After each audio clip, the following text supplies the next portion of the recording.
So where are we going? Exactly are you saying, Ignitus? Yes, your hypothesis is an intriguing one.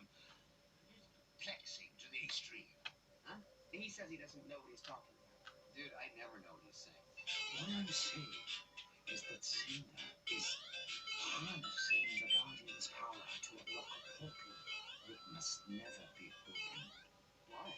What's behind this portal? That doesn't concern you right now.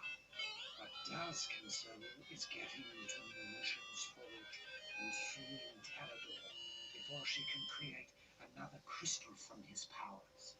And before the volcano blows, that's enough, Voltaire. There's plenty of time. Plenty of time. Plenty of time? What, we need more time to have horrible things happen to us? Why didn't we just stay in Tall Plains? Oh, I'm a big deal now.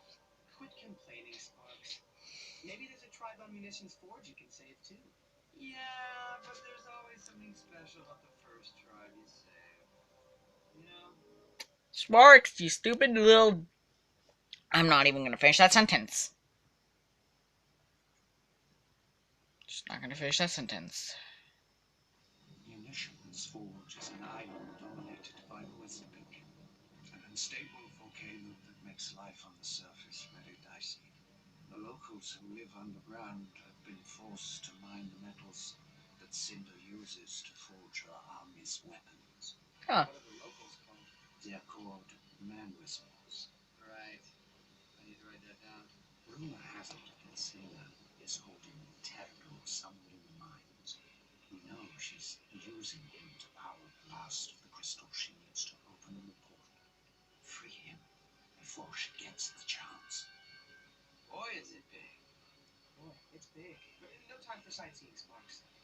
Time to get serious. Let's go. Not again! Ah, not again! Sparks. My God, Sparks, I love you.